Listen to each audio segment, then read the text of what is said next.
Aloha class.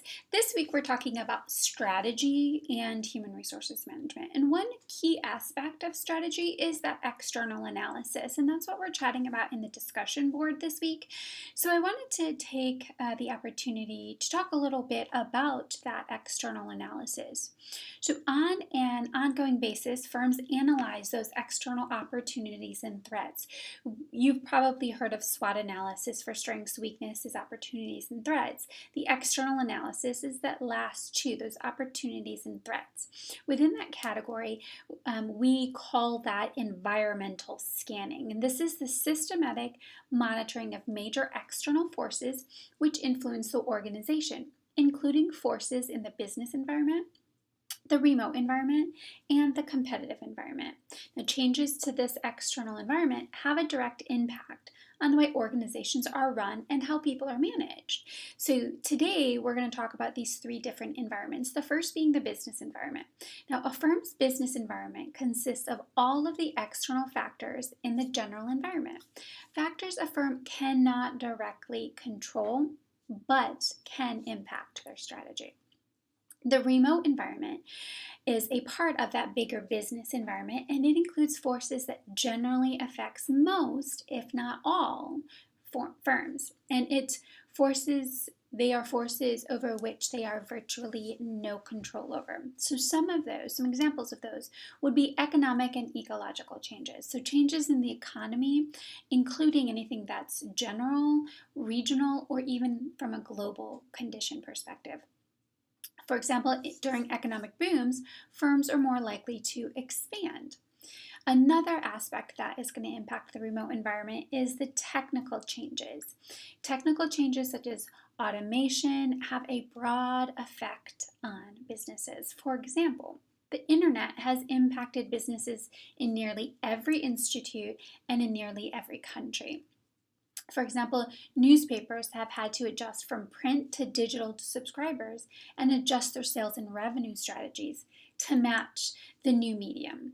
And another example would be demographic changes that fall under that remote environment. So demographic changes include changes in labor supply, which can limit the strategies available to a firm. The shortage of talent in high-skilled jobs continue to create strategic challenges for firms. Social changes. We're seeing a lot of these social changes going on right now in the U.S. Social attitudes are constantly changing the business landscape for firms in all industries. This might include people's changing their priorities toward work, the need for childcare or elder care, adequate wages, job security, things like that. And the last example that I want to share under this remote environment is probably the first thing that we think of are those legal and regulatory changes. So any governmental or legislative issues, including laws and administrative rulings, have a broad effect on the remote environment and on the strategy in general. Great example of that is the Affordable Care Act, as well as that Fair Labor Standards Act that was up to be changed a couple of years ago, and then it got knocked down. So those are some good examples of how a company has to change their strategy to comply with that remote environment and completely out of our control. Now, the last type of environment that I wanted to mention is that competitive environment. That's another one that we often think about. The competitive environment is a little bit more narrow than that remote environment, and firms can have a greater effect on it. It consists of a firm's specific industry, including the industry's customers, rival firms, new entrants, substitutes, as well as suppliers. Now, a general rule of thumb about this is that the more power each of these forces has, the less profitable the industry will be. So let's talk a little bit about customers. A firm's strategy should focus on creating value for their customers, who often want different things. So our customers are sometimes difficult to satisfy. The point is that increasingly one size does not fit all. So organizations need to know how they are going to provide value to their customers. That is the foundation of strategy, and it influences the kinds of skills and behaviors that we need from our employees. Rival firms is the most obvious element of the industry analysis and is examining the nature of the competition. The answer to the question of a firm's competition is clear to everyone, but sometimes it's not.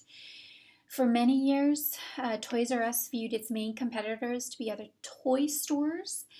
However, other retailers such as Target, Walmart soon moved into spaces very successfully. And as we saw just from a couple of weeks ago, Toys R Us is officially closed.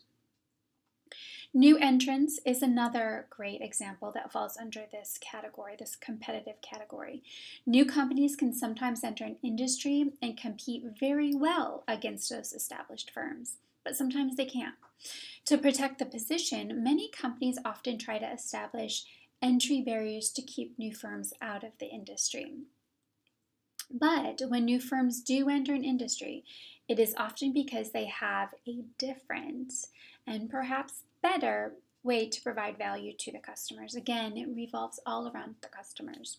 And last topic I want to talk about under this category is substitute. So at times, the biggest opportunity or threat in an industry does not come from the direct competition, but from buyers substituting other products.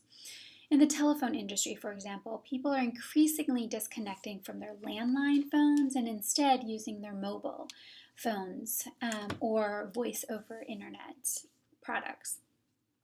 Such as Skype, or we use Zoom at CSU.